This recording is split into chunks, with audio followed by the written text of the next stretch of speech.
Itapon mo ang lahat ng gamit niya. Wala akong anak na kasing pobre ng daga. Iyan ang huling salitang narinig ni Hazel bago siya itinulak palabas ng sariling bahay sa gitna ng unos, habang ang kanyang ina ay nagpapakasasa sa karangyaan gamit ang perang ninakaw sa kanya. Hindi nila alam na ang duhang asawa ni Hazel, na si Ben, ay ang bilyonaryong may-ari ng lupang tinatayuan nila. Isang pirma lang, pwedeng maglaho ang lahat ng kinakapitan nila. Ngunit bakit nananatiling tahimik si Ben? Hanggang kailan magtitiis si Hazel sa gitna ng ulan? Abangan ang isang kwento ng pagtitiis, pag-ibig, at ang tamis ng hustisyang hindi inaasahan. Huwag mo akong dandanigin ng iyong maruming mga kamay, Hazel. Nakakasuka ang amoy ng kahirapan na dala mo sa loob ng pamamahay na ito. Ang boses ni Doña Aurora ay kasing talim ng bakitaw na bumaon sa pandinig ni Hazel. Sa gitna ng marangyang sala ng kanilang ancestral home sa Forbes Park, nakaluhod si Hazel sa malamig na sahig. Hawak niya ang isang planggana ng maligamgam na tubig na may halong asin at lavender oil. Kapipiga lang niya ng bimpo para haplusin ang namamagang paa ng kanyang ina.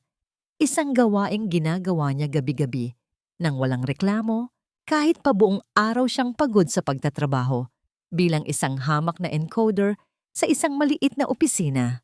Tiningnan ni Hazel ang kanyang ina. Ang mga mata nito ay puno ng pagkamuhi sa halip na pagmamahal. Ang tubig sa planggana ay gumalaw. Lumikha ng maliliit na alon na tila sumasalamin sa panginginig ng kanyang mga kamay. Sa labas, ang langit ay tila nakikiramay. Ang malakas na buhos ng ulan ay humahampas sa mga bintanang salamin. Lumilikha ng isang malungkot na ritmo sa gitna ng nakabibinging katahimikan ng silid. Ma, galing lang po ako sa trabaho. Naglakad po ako pauwi para makatipid sa pamasahe at maibili kayo ng gamot. Mahinang sagot ni Hazel. Ang kanyang boses ay tila isang kandilang malapit ng mamatay sa hangin. Para sa inyo po ito. Ngunit sa halip na pasasalamat, isang malakas na sipa ang tinanggap ng planggana mula sa kanyang ina. Tumalsik ang tubig sa mukha ni Hazel, humahalo sa mga luhang kanina pa niya pinipigilan. Ang planggana ay gumulong sa sahig, lumikha ng tunog na tila boses ng isang pusong nawasak. Ang basang bimpo ay lumanding sa kanyang kandungan, malamig at mabigat, tulad ng katotohanang unti-unting lumulunod sa kanya. Trabaho? Ang kakarampot na kinikita mo ay hindi sapat para pambayad sa kuryente ng bahay na ito. Singhal ni Sandra, ang panganay na kapatid ni Hazel, habang pababa ng hagdan bitbit ang ilang maleta. Kaya nagpasya na kami, Hazel.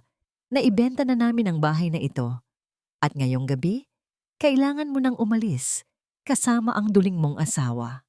Parang tumigil ang pagtibok ng puso ni Hazel. Ang ancestral home na iniwan ng kanyang ama, ang tanging alaala ng kaligayahan na natitira sa kanya, ay kinuha na sa kanya ng sarili niyang kadugo. Ramdam niya ang panunuyo ng kanyang lalamunan. Ang sakit ay hindi lamang isang emosyon. Ito ay isang pisikal na bigat na dumidiin sa kanyang dibdib. Tila isang libong karayom ang tumatarak sa kanyang puso ng sabay-sabay. Ang mga dingding ng bahay na dati ay nagbibigay ng init, ay tila nagiging mga pader ng isang kabaong. Bumukas ang pinto ng mansyon at pumasok si Ben, ang asawa ni Hazel. Basang-basa siya ng ulan.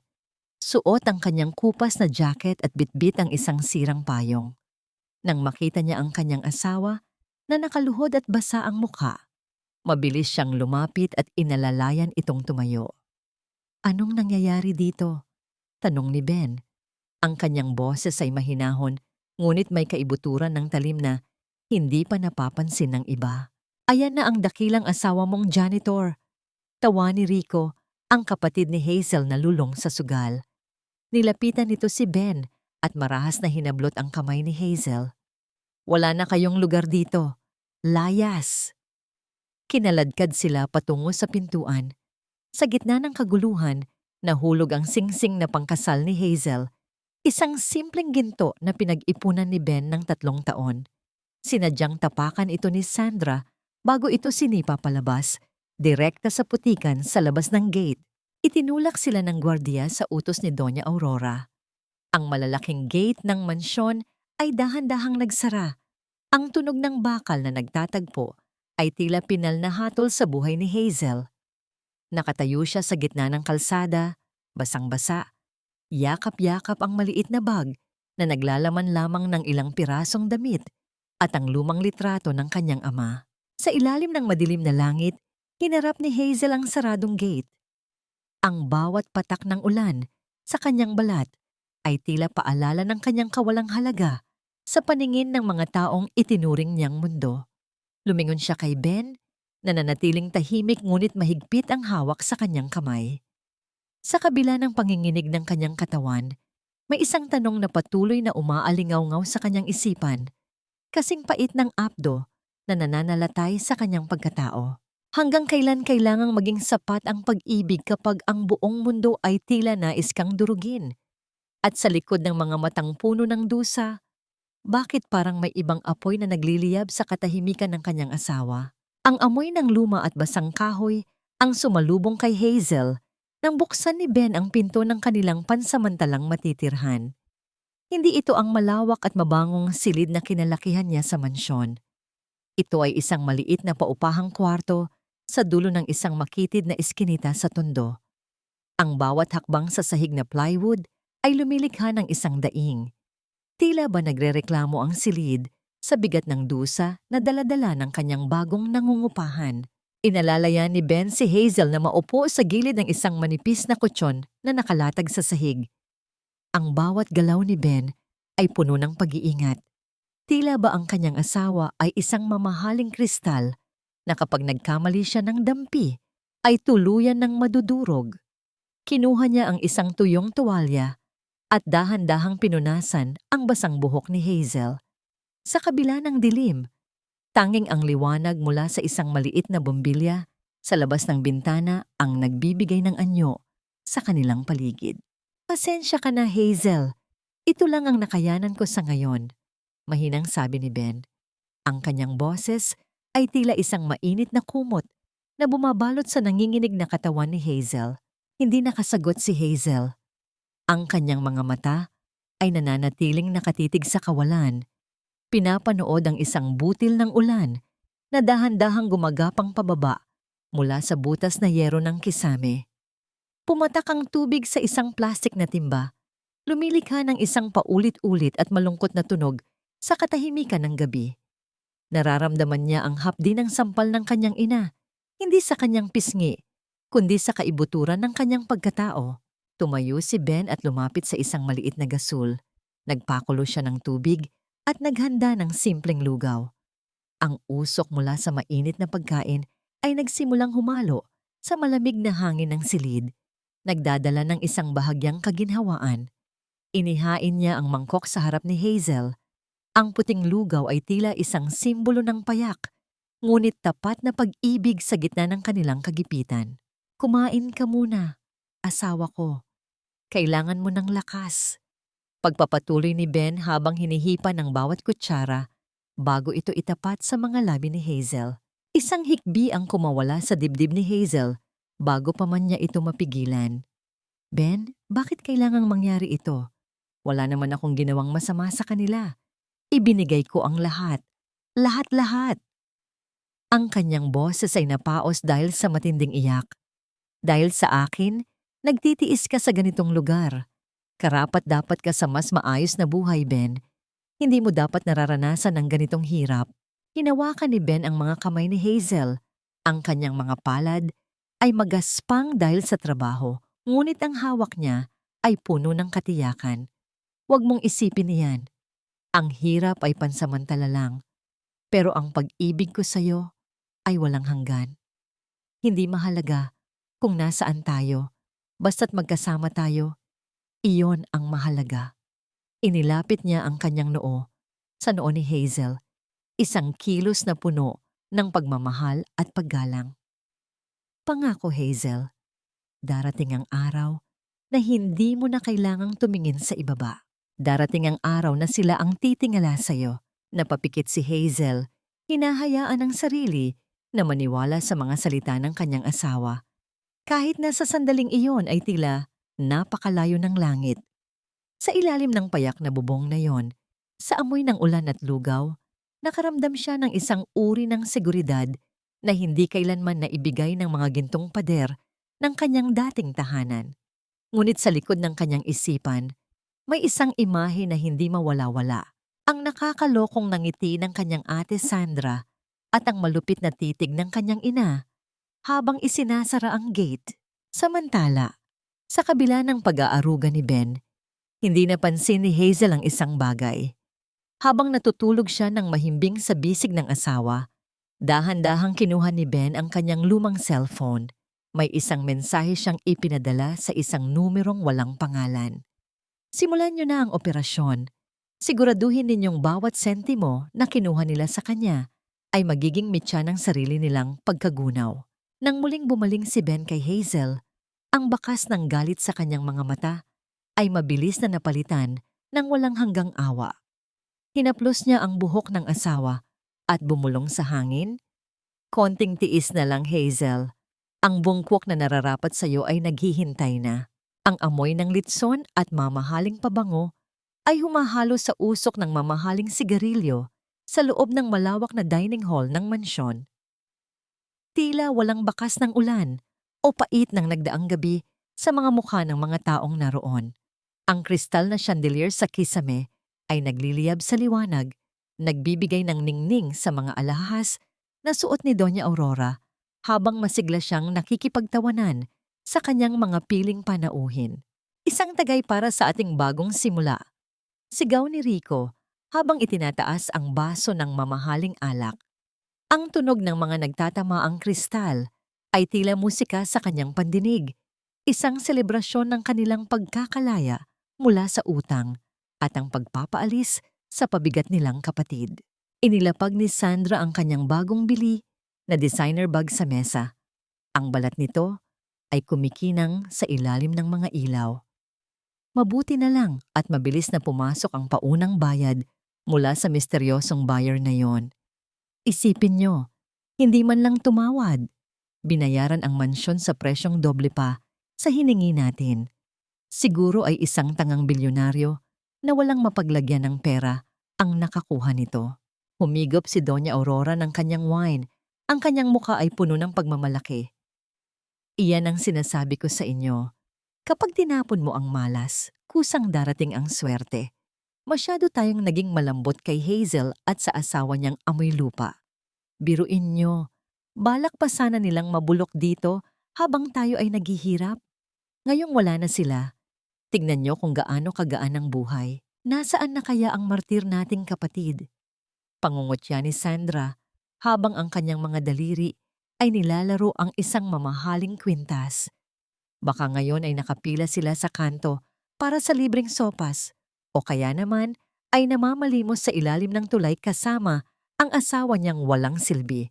Imagine, Hazel, ang dating prinsesa ng bahay na ito, ngayon ay amoy imburnal na. Ang buong silid ay napuno ng malakas na tawanan. Isang koro ng mga taong walang konsensya na nagpapakasasa sa paghihirap ng sarili nilang kadugo. Para sa kanila, ang pagpapaalis kay Hazel ay hindi lamang isang desisyong pinansyal. Ito ay isang paraan para burahin ang tanging taong nagpapaalala sa kanila ng kanilang sariling mga pagkukulang at kasakiman. Hayaan niyo na sila! Pagwawakas ni Doña Aurora habang pinagmamasdan ng kanyang refleksyon sa isang malaking salamin na may gintong frame. Ang mga taong tulad ni Hazel ay ipinanganak para maging tuntungan ng mga tulad natin.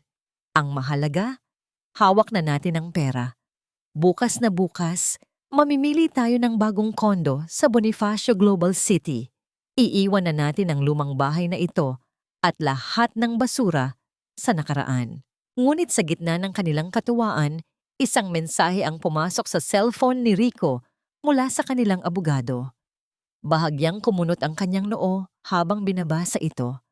Ma, sabi ng abogado, may isang espesyal na kondisyon daw ang buyer bago ilabas ang natitirang balanse ng pera. Sabi ni Rico na bahagyang nawala ang ngiti sa labi. Ano naman iyon? Ibinigay na natin ang titulo, hindi ba? Iritableng tanong ni Sandra. Kailangan daw nating manatili sa mansyon sa loob ng 30 araw para sa inspection ng buyer at bawal nating galawin ang anumang kagamitan ni Papa na naiwan sa attic. Paliwanag ni Rico. Tumawa ng malakas si Doña Aurora. Iyon lang, napakadali. Hayaan silang mag-inspect hanggang gusto nila. Ang mahalaga, nasa atin na ang deposito. Ipagpatuloy natin ang party. Sandra, tawagan mo ang caterer. Gusto ko ng mas maraming caviar at champagne. Ipakita natin sa mundo na ang mga Lopez ay muling nagbabalik sa tuktok. Hindi nila alam, habang nilulunod nila ang kanilang mga sarili, sa alak at karangyaan, ang bawat sentimo na ginagastos nila ay isang tali na unti-unting humihigpit sa kanilang mga leeg. Ang mansyong tinitirhan nila ngayon ay hindi na sa kanila at ang misteryosong buyer na kanilang pinagtatawanan ay ang taong may hawak ng kanilang kapalaran sa kanyang mga palad. Sa labas ng mansyon, ang hangin ay naging mas malamig, umiihip patungo sa silangan. Tila may ibinubulong na babala na hindi naririnig ng mga taong abala sa kanilang sariling kasakiman. Nakatahimik ang buong eskinita sa tondo. Tanging ang malayo at mahinang tahol ng aso ang sumasaliw sa malalim na gabi. Sa loob ng maliit na silid, pinagmamasdan ni Ben ang mahimbing na pagtulog ni Hazel. Kahit sa kanyang panaginip, baka sa mukha ng kanyang asawa ang pait. Ang kanyang mga kilay ay bahagyang magkasalubong at ang kanyang mga daliri ay mahigpit na nakakapit sa gilid ng manipis na kumot. Tila ba natatakot siyang kahit ang munting proteksyong yun ay agawin pa sa kanya. Dahan-dahang tumayo si Ben, sinisiguradong hindi lilikha ng anumang tunog ang kanyang bawat galaw. Isinuot niya ang kanyang kupas na jacket at lumabas ng silid. Nilakad niya ang maputik na daan palabas ng eskinita kung saan ang mga ilaw ng poste ay aandap-andap, nagbibigay ng mahahabang anino sa bawat kanto. Pagdating niya sa madilim na bahagi ng main road, isang itim na SUV na may madilim na salamin ang dahan-dahang huminto sa kanyang harapan. Walang anumang ingay ang maririnig mula sa makina nito, tila isang anino na sumulpot sa gitna ng kadiliman. Bumukas ang pinto sa likuran at isang lalaking naka-Amerikana ang mabilis na bumaba at yumukod ng malalim kay Ben. Sir Benjamin, handa na po ang lahat ng dokumentong hinihingi ninyo. Bulong ni Attorney Alfonso, ang pinagkakatiwalaang kanang kamay ni Ben sa Empire Southeast Group. Sumakay si Ben sa loob ng sasakyan. Doon, ang amoy ng mamahaling leather at ang malamig na hangin mula sa aircon ay malayo sa amoy ng imburnal at dikit-dikit na bahay na iniwan niya kanina. Sa isang sandali, ang hamak na asawa ni Hazel ay naglaho. Ang nananatili ay ang isang bilyonaryong may kapangyarihang magpabagsak ng mga kumpanya sa isang kumpas lang ng kamay. Kumusta ang pamilya Lopez? Malamig na tanong ni Ben habang binabasa ang mga ulat sa tablet na iniabot ng abogado. Gaya ng inaasahan ninyo, sir, nilulustay na nila ang paunang bayad. Bumili na si Sandra Lopez ng 3 mamahaling sasakyan, habang si Rico naman ay natalo ng 5 milyon sa kasino kagabi lang. Ang inyong biyanan, si Doña Aurora, ay nagpareserba na ng isang penthouse sa BGC, ulat ni Attorney Alfonso. Isang mapait na ngiti ang gumuhit sa mga labi ni Ben. Hayaan niyo silang lumipad ng mataas, Alfonso. Gusto kong maramdaman nila ang rurok ng tagumpay bago natin hilahin ang lupa sa ilalim ng kanilang mga paa. Siguraduhin niyo ring walang makakaalam na ako ang bumili ng mansyon. Para sa kanila, isa lamang akong misteryosong buyer. Masusunod po, Sir Benjamin. Pero, hanggang kailan niyo po balak manatili sa ganitong kalagayan? Nakikita ko ang hirap ni Ma'am Hazel. May pag-aalalang tanong ng abogado. Tumingin si Ben sa labas ng bintana. Pinagmamasdan ng mga naglalakad na taong grasa at ang kaguluhan ng lungsod. Kailangan itong mangyari, Alfonso. Kailangang makita ni Hazel ang tunay na kulay ng kanyang pamilya nang wala ang proteksyon ng aking pera. Gusto kong kapag dumating ang araw na malaman niya ang totoo, alam niyang minahal ko siya hindi dahil sa kanyang pangalan, kundi dahil sa kanyang puso. At para sa mga Lopez. Ang bawat patak ng luha na pinalabas nila sa mga mata ni Hazel ay may katumbas na halaga na hindi nila mababayaran. Ibinigay ni Ben ang kanyang mga huling instruksyon bago bumaba ng sasakyan. Bago siya tuluyang lumabas, hinubad niya ang kanyang mamahaling relo at iniwan ito sa loob. Isinuot niyang muli ang kanyang lumang jacket, itinatago ang bilyonaryong pagkatao sa ilalim ng kupas na tela. Naglakad siya pabalik sa eskinita, bitbit ang isang supot ng tinapay na binili niya sa isang 24 na oras na bakery para sa almusal nila ni Hazel. Ngunit bago pa man siya makarating sa pinto ng kanilang silid, napansin niya si Aling Marites, ang tsismisang kapitbahay na nakadungaw sa bintana at naniningkit ang mga matang nakatingin sa kanya. Ben, saan ka galing sa ganitong oras? At bakit parang may nakita akong itim na sasakyan na huminto sa kanto? Tanong ng matanda. Ang kanyang boses ay puno ng hinala. Tumigil si Ben. Ang kanyang puso ay bahagyang bumilis ang tibok. Isang tipid na ngiti ang ibinigay niya sa matanda. Naghahanap lang po ng raket sa palengke, Aling Marites. Mahirap na po ang walang trabaho. Pumasok si Ben sa loob at dahan-dahang humiga sa tabi ni Hazel.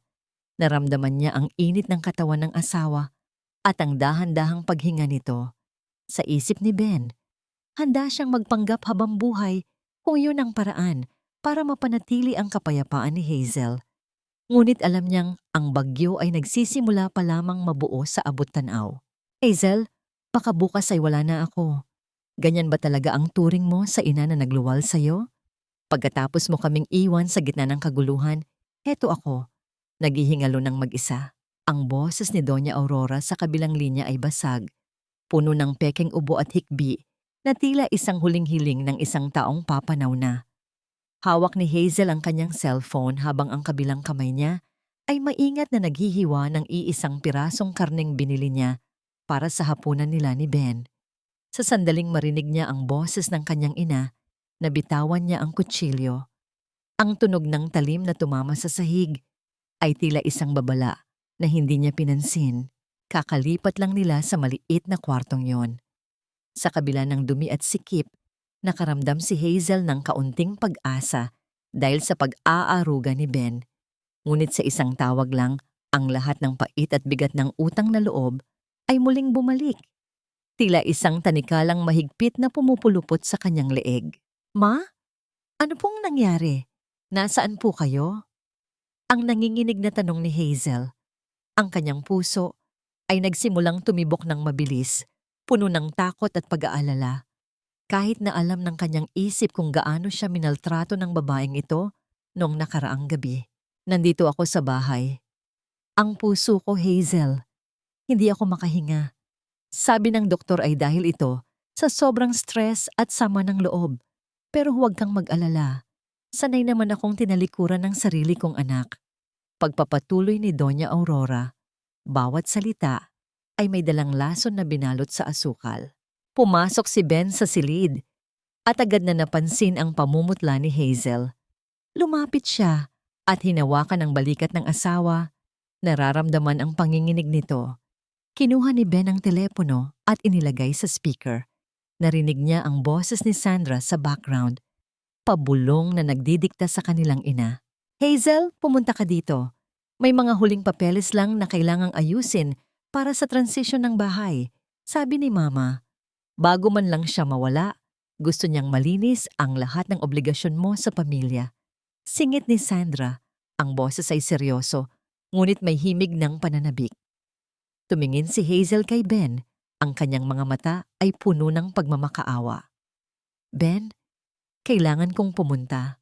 Kahit anong mangyari, ina ko pa rin siya. Hindi ko mapapatawad ang sarili ko kung may mangyaring masama sa kanya. Huminga ng malalim si Ben. Alam niyang ito ay isang bitag, isang maruming laro ng gaslighting para makuha ang huling pirma ni Hazel sa isang waiver of rights na magtatanggal sa kanya ng anumang habol sa mga gamit at alaala ng kanyang ama. Ngunit alam din ni Ben na hanggat hindi nakikita ni Hazel ang sukdulan ng kasamaan ng kanyang pamilya, mananatili siyang bilanggo ng kanyang sariling kabutihan. Sasama ako, maikling sagot ni Ben. Pagdating nila sa mansyon, bumungad sa kanila ang isang eksenang tila lahango sa isang madula. At murang palabas, nakahiga si Doña Aurora sa sofa, may basang bimpo sa noo, habang si Rico ay paypay ng paypay sa kanya. Ngunit sa tabi ng sofa, nakahanda ang isang makapal na dokumento sa ibabaw ng mesa. Narito na ang paborito mong anak, ma. Ang anak mong mas pinili ang isang janitor kaysa sa sariling pamilya, wika ni Sandra habang binubuksan ang panulat. Lumapit si Hazel sa kanyang ina. Ang kanyang mga kamay ay lumapit para hawakan ang kamay nito.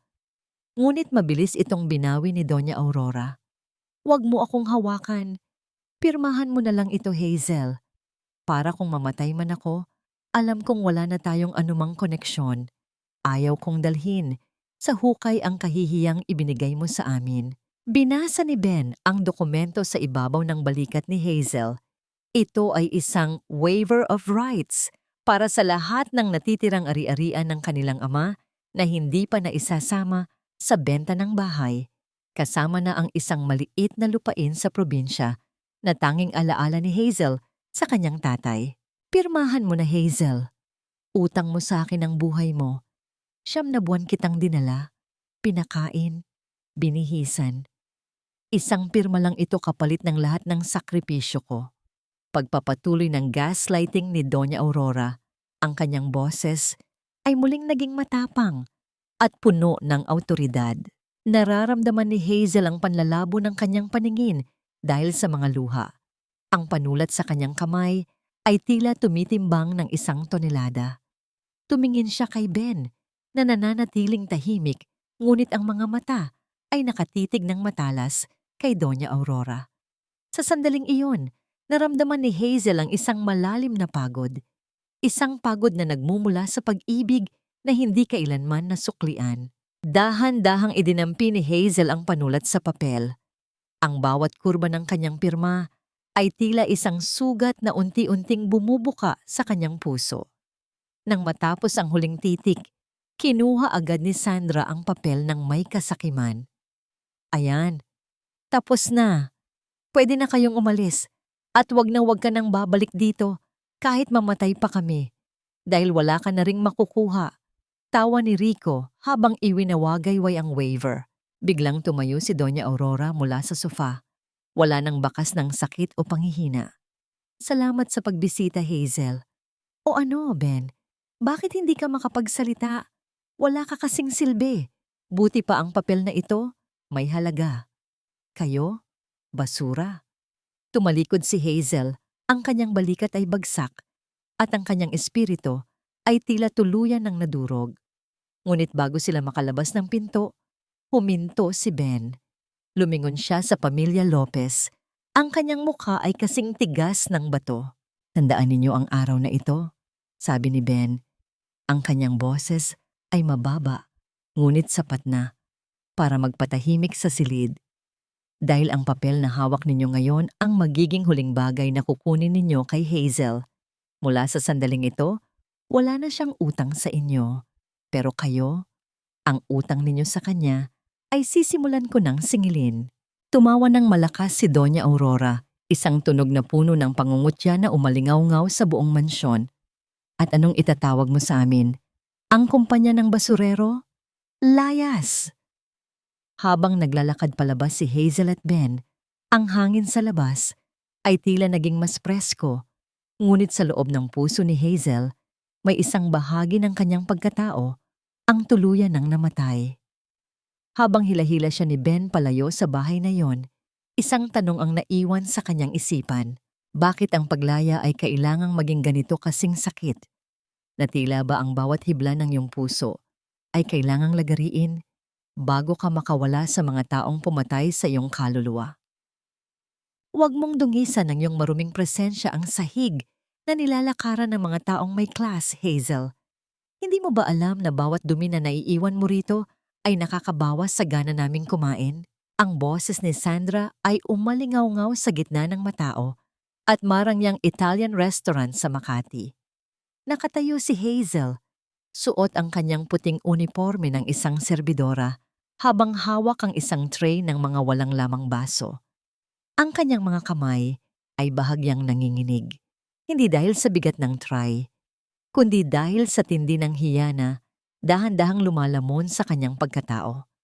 Sa paligid niya, ang mga customer na nakasuot ng mamahaling hiyas at Amerikana ay tumigil sa kanilang pagkukwentuhan para lamang manood sa nagaganap na eksena. Kakalipat lang ni Hazel sa trabahong ito. Gusto niyang makatulong kay Ben sa mga gastusin kahit pa ang ibig sabihin nito ay ang magsilbi sa mga taong dati ay kahanay niya sa antas ng lipunan. Ngunit sa lahat ng taong maaari niyang mapagsilbihan, ang sarili pa niyang kapatid ang kailangang maupo sa table number 5. Ate Sandra, please. Nagtatrabaho lang po ako. Pabulong na pakiusap ni Hazel. Ang kanyang mga mata ay nakatungo sa sahig. Iniiwasang makita ang mapanuyang namangyang ngiti ng mga kaibigan ni Sandra na kasama nito sa mesa. Work? Is that what you call it? Ang tawag dyan ay pamamalimos na may kasamang uniforme. Tawa ni Sandra bago uminom ng kanyang iced water. Look at her, girls. Ito ang kapatid ko na mas pinili ang isang hampas lupang janitor kaysa sa marangyang buhay na ibinigay ni Mama. At ngayon, heto siya, naglilinis ng pinagkainan ng ibang tao. How pathetic. Isang kaibigan ni Sandra ang sumabat. Ang boses ay puno ng pait. Sandra, baka naman kaya siya nag-waitress ay dahil hindi na sapat ang kinikita ng asawa niya para pambili ng dilata. Sayang, Hazel. Ang ganda mo pa naman, pero mukha ka ng katulong. Hindi na nakasagot si Hazel. Nararamdaman niya ang init ng kanyang mukha at ang pagbara ng kung ano sa kanyang lalamunan. Gusto niyang tumakbo palabas.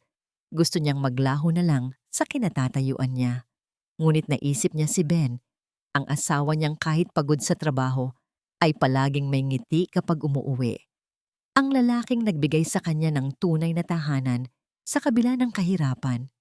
Para kay Ben, titiisin niya ang lahat. Dahan-dahang yumukod si Hazel para kunin ang baso sa harap ni Sandra. Ngunit sa isang mabilis na galaw, sadyang tinabig ni Sandra ang basong puno ng malamig na tubig. Ang tubig ay tumalsik sa mukha ni Hazel, bumasa sa kanyang uniforme, at ang mga yelo ay lumanding sa kanyang dibdib bago gumulong sa sahig. Ang tunog ng pagbagsak ng baso ay tila isang hudyat ng kanyang huling pagkawasak. Ang lamig ng tubig ay bumaon sa kanyang balat, tila mga karayom na nanunuot sa kanyang buto. Ay my God, ang bagal mo kasi, sigaw ni Sandra, kahit halata namang sinadya niya ito. Tignan mo ang ginawa mo, nabasa ang sapatos ko. Clean it. Ngayon din, Hazel, lumuhod ka at punasan mo ang sapatos ko. Napako si Hazel sa kanyang kinatatayuan. Ang lahat ng mata sa restaurant ay nakatutok sa kanya. Nakita niya ang manager na mabilis na lumalapit. Ang mukha nito ay puno ng galit dahil sa gulo na nangyayari. Alam ni Hazel na kapag hindi siya sumunod, mawawalan siya ng trabaho. At kapag nawalan siya ng trabaho, paano na ang pangarap nila ni Ben? Dahan-dahang itinuwad ni Hazel ang kanyang tuhod. Ang bawat sentimetro ng kanyang pagbaba ay tila pagbabari ng kanyang dangal sa putikan. Habang ang kanyang tuhod ay dumidikit sa malamig na tiles, nararamdaman niya ang bawat patak ng tubig mula sa kanyang buhok na pumapatak sa kanyang kamay. Kinuha niya ang kanyang puting panyo, ang panyong may borda ng pangalan ng kanyang ama, at ginamit ito para punasan ang sapatos ni Sandra. Ayan, diyan ka nararapat, sa paanan ko. Bulong ni Sandra, sapat na para marinig lamang ni Hazel. Matapos ang shift ni Hazel, lumabas siya ng restaurant na bagsak ang balikat. Madilim na ang langit at nagsisimula na namang pumatak ang ulan. Nakita niya si Ben na naghihintay sa tapat ng kanto. Hawak ang kanilang lumang payong. Nang makita ni Ben ang basang uniforme ni Hazel at ang namumulang mga mata nito, agad itong tumakbo patungo sa kanya. Hazel! Anong nangyari? Bakit basa ka? Nasaktan ka ba? Sunod-sunod na tanong ni Ben. Ang boses ay puno ng pag-aalala at tila may namumuong galit sa likod ng kanyang mga mata. Niyakap ni Hazel si Ben ng mahigpit. Itinatago ang kanyang mukha sa dibdib nito. Wala Ben, aksidente lang sa loob. Napagod lang ako. Hindi nagsalita si Ben ngunit naramdaman niya ang panginginig ng kanyang asawa. Tumingin siya sa loob ng restaurant at nakita niya si Sandra na lumalabas habang tumatawa kasama ang kanyang mga kaibigan. Nagtama ang paningin ni na Ben at Sandra. Sa isang sandali, nawala ang imahe ng mahina at mahirap na Ben.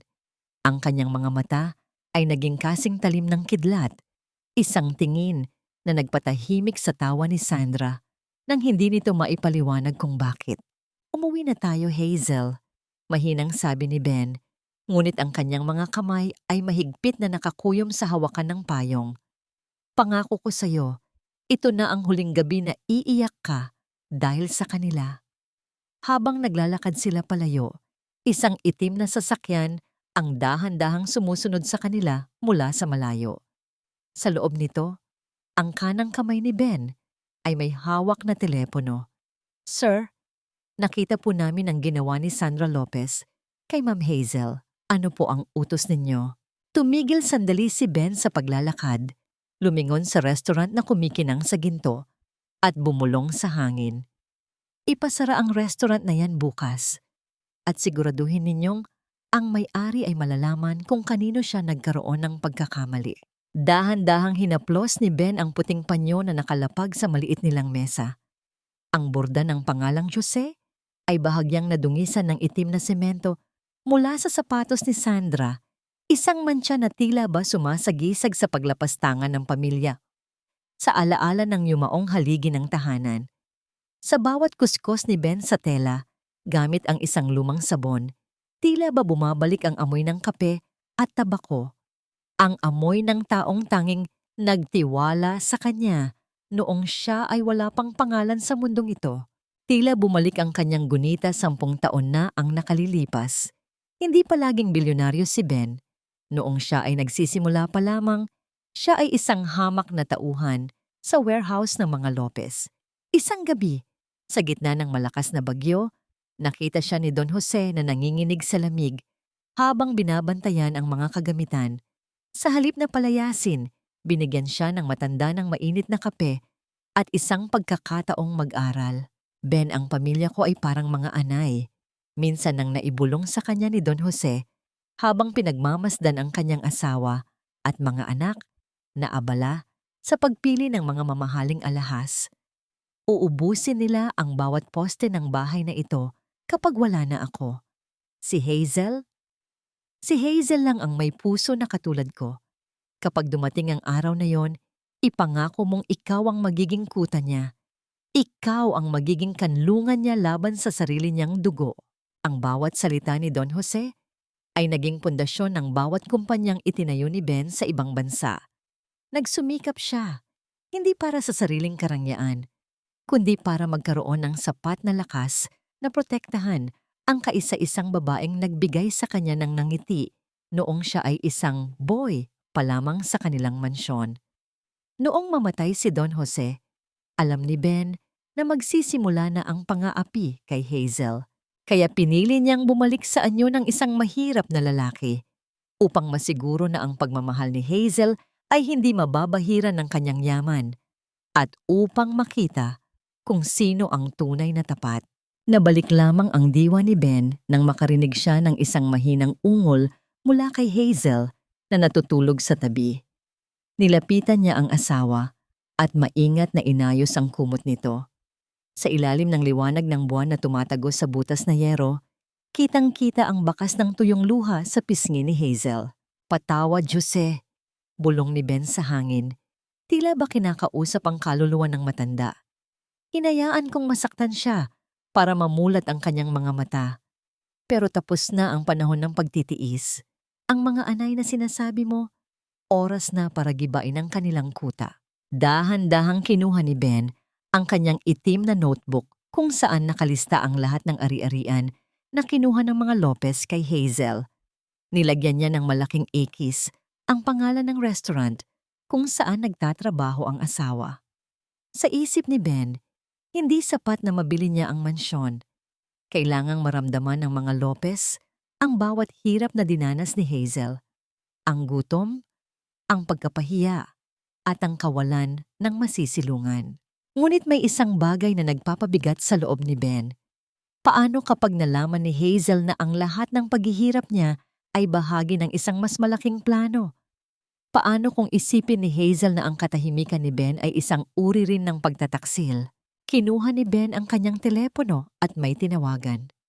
Alfonso, ihanda ang mga papeles para sa foreclosure ng lahat ng utang ni Rico Lopez sa kasino at ang lupain sa probinsya na kinuha nila kay Hazel sa pamamagitan ng waiver. Siguraduhin mong sa pangalan na ni Hazel iyon nakatala bago sumikat ang araw.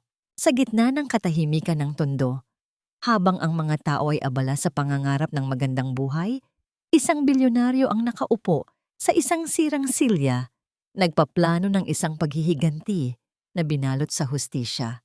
Sa bawat segundo ng pagtiktak ng lumang orasan sa dingding, papalapit ng papalapit ang sandali na ang mga anay ay mawawalan na ng titirhan. Ngunit isang kakaibang tunog mula sa labas ng pinto ang nagpatigil kay Ben. Isang kaluskos, tila may taong nakikinig sa kanyang bawat salita. Dahan-dahang tumayo si Ben at lumapit sa pinto. Ang kanyang boses ay naging kasing talim ng patalim. Sino yan? Walang sumagot. Ngunit ang anino sa ilalim ng pinto ay mabilis na naglaho. May nakatuklas na ba sa kanyang lihim bago pa man dumating ang tamang panahon? Anong ibig mong sabihin na bawal akong pumasok? Hindi mo ba alam kung sino ang kausap mo? Ang boses ni Sandra ay kasing tulis ng kanyang stiletto habang nakatayo siya sa harap ng saradong pinto ng Le Grand, ang paborito niyang Italian restaurant. Sa kanyang likuran, ang kanyang mga kaibigang socialite ay nagbubulungan. Ang kanilang mga mata ay puno ng pagtataka. Ang malaking karatula na closed for renovation ay tila isang malaking sampal sa mukha ni Sandra. Lalo na't may nakalagay na maliit na paunawa sa ilalim, by order of the new management. Pasensya na po Ma'am Sandra, pero mahigpit po ang utos ng bagong may-ari. Paliwanag ng security guard na kahit bakas ang takot ay nananatiling nakaharang sa pinto. Sinabihan po kaming huwag magpapasok ng sino mang may apelidong Lopez, lalo na po kayo. Bastos! Isang malakas na hampas ng designer bag ang ginawa ni Sandra sa braso ng gwardiya. Sino ang bagong may-ari na yan? Bibilhin ko ang buong building na ito at ipapakain ko sa kanya ang bawat sentimo. Habang nagwawala si Sandra sa gitna ng kalsada, sa loob ng mansyon ng mga Lopez, si Rico ay pawis na pawis habang nakatitig sa kanyang laptop. Ang lahat ng kanyang stock investments na kinuha mula sa deposito ng mansyon ay biglang bumagsak sa zero. Tila ba may isang invisible na kamay na sumasakal sa kanyang mga finances. Kasabay nito, ang tunog ng sunod-sunod na doorbell ay nagpabilis sa tibok ng kanyang puso. Binuksan ni Doña Aurora ang pinto. Umaasang ang delivery ng kanyang mga bagong alahas ang dumating.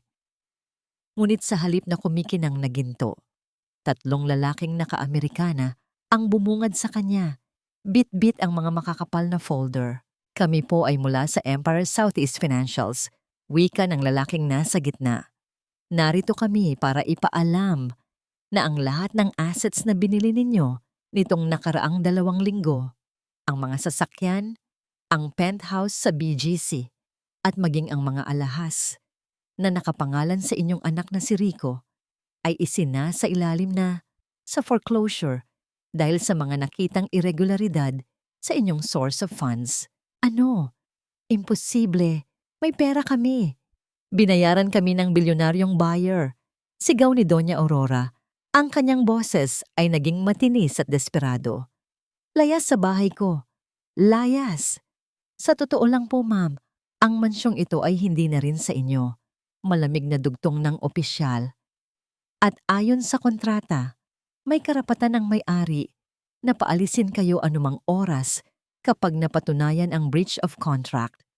Pinapayuhan po namin kayong mag-impake na. Sa kabilang bahagi ng lungsod, malayo sa ingay at gulo ng mga Lopez, nakaupo si Hazel sa gilid ng kanilang maliit na bintana sa tondo. Pinapanood niya ang mga bata na naglalaro sa ilalim ng ambon. May isang kakaibang kapayapaan sa kanyang puso na hindi niya naramdaman noong siya ay nakatira pa sa Forbes Park. Hazel, may dala akong pasalubong. Boses ni Ben mula sa likuran. Inilapag niya ang isang maliit na supot ng mainit na pandesal at isang balot ng tinapa. Salamat, Ben. Alam mo, iniisip ko, kahit maliit itong kwarto natin, dito lang ako nakahinga ng maluwag, sabi ni Hazel habang isinasali ng kape sa 2 baso. Doon sa mansyon, bawat sulok ay puno ng pressure at panunumbat. Dito, kahit wala tayong marangyang gamit, sapat na sa akin na nandyan ka. Ngumiti si Ben at hinawakan ang kamay ng asawa. Sa bawat haplos niya, tila ba inililipat niya ang kanyang lakas kay Hazel.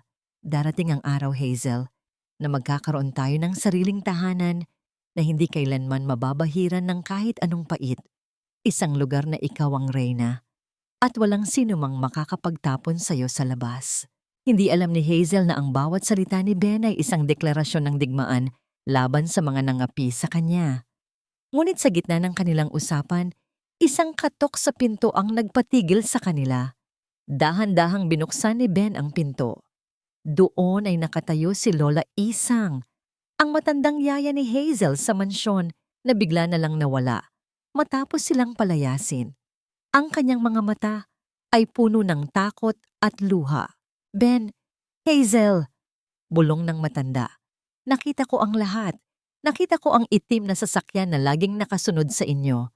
Ben, alam ko na kung sino ka talaga. Parang awa mo na. Huwag mo nang ituloy ang plano mo. Baka mapahamak lang si Hazel kapag nalaman niya ang totoo. Napako si Ben sa kanyang kinatatayuan. Ang lihim na pilit niyang itinatago sa loob ng maraming taon ay tila isang toring buhangin na unti-unti nang nilalamon ng alon. Lumingon si Hazel kay Ben. Ang kanyang mga mata ay puno ng pagtataka at nagsisimulang kabahan. Ben, anong sinasabi ni Lola Isang? Anong itim na sasakyan? Anong plano? Ang katahimikan sa loob ng maliit na silid ay naging kasing bigat ng tingga. Ang tanging maririnig ay ang mabilis na paghinga ni Hazel at ang mahinang pagpatak ng ulan sa labas. Tila ba naghihintay ang buong mundo sa sagot ni Ben sa markup? Ben, bakit ka nakatingin sa akin ng ganyan? May hindi ka ba sinasabi sa akin? Ang tanong ni Hazel ay tila isang malamig na talim na humiwa sa katahimikan ng silid. Ang kanyang boses, na dati ay puno ng tamis at tiwala, ngayon ay nababalutan ng isang uri ng pait na hindi maipaliwanag. Nakatitig siya sa mga mata ni Ben, naghahanap ng anino ng katotohanan. Sa likod ng mga matang dati ay tanging pag-ibig ang kanyang nakikita. Nakatayo pa rin si Lola Isang sa pinto. Ang kanyang mga kamay ay nanginginig habang hawak ang kanyang lumang abaniko. Ang bawat buntong hila ng matanda ay tila isang mabigat na pasanin na idinaragdag sa balikat ni Hazel. Nararamdaman ni Ben ang pagbilis ng tibok ng kanyang puso. Tila ba ang bawat pintig ay isang babala ng paparating na pagkawasak. Dahan-dahang lumapit si Ben kay Hazel, ngunit sa unang pagkakataon, umurong si Hazel ng isang hakbang. Ang maliit na agwat na yon sa pagitan nila ay tila naging isang malalim na bangin na hindi matalon ng anumang salita. Hazel, makinig ka! Si Lola Isang ay... Baka naguguluhan lang siya sa nakita niya. Mahinang simula ni Ben, ang kanyang boses ay tila isang marupok na tulay. Naglalakad lang ako sa kanto kanina at may nag-alok sa akin ng sideline bilang driver ng isang mayamang kliyente. Siguro ay iyon ang nakita niya. Driver? Sa ganitong oras ng gabi, Ben? Ang tawa ni Hazel ay walang bahid ng saya. Ito ay puno ng pagdududa. At bakit kailangang matakot si Lola Isang para sa akin? Bakit kailangang may itim na sasakyan na laging nakasunod sa atin? Ben, hiling ko lang ay katotohanan. Pagod na akong itapon ng pamilya ko. Huwag mo namang gawin sa akin ang itapon ako sa gitna ng mga lihim mo. Hindi nakasagot si Ben. Ang pagnanais niyang protektahan si Hazel ay unti-unti nang nagiging dahilan ng pagkakalayo nila. Sa kanyang isip, ang katotohanan ay isang lason na hindi pa handang inumin ni Hazel.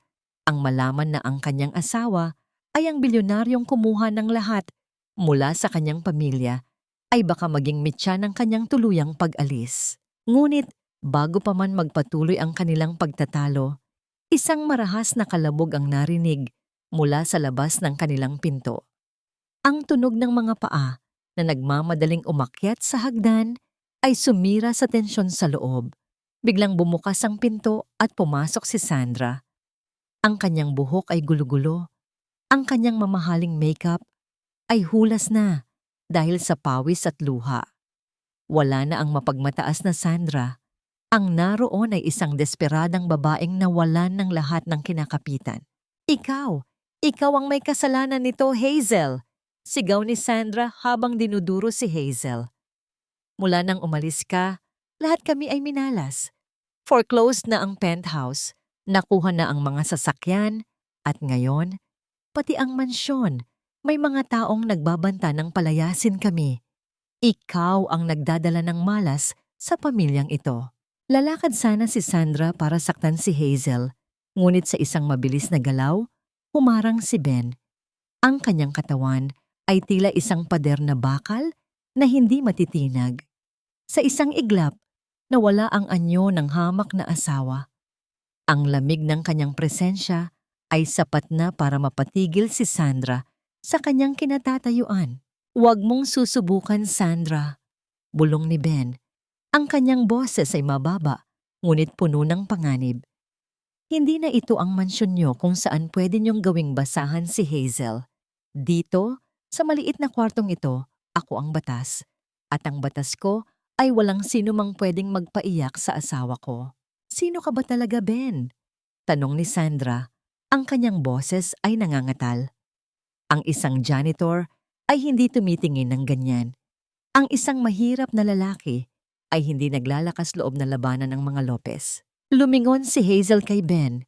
Ang kanyang mga mata ay naniningkit. Nakita niya ang pagbabago sa aura ng kanyang asawa. Isang awtoridad na hindi nanggagaling sa kahirapan, kundi sa kapangyarihan. Ang bawat hibla ng pagkatao ni Hazel ay nagsusumigaw ng isang katotohanan na pilit niyang itinatanggi. Umalis ka na, Sandra. Utos ni Hazel. Ang boses niya ay naging matigas. Ang malas na sinasabi mo ay hindi galing sa akin. Iyan ang bunga ng sarili ninyong kasakiman. Huwag niyo na kaming guguluhin. Nang makaalis si Sandra, iniwan niya ang isang mas malaking sugat sa loob ng silid. Tumingin si Hazel kay Ben. Ang kanyang mga kamay ay nakakuyom sa kanyang gilid.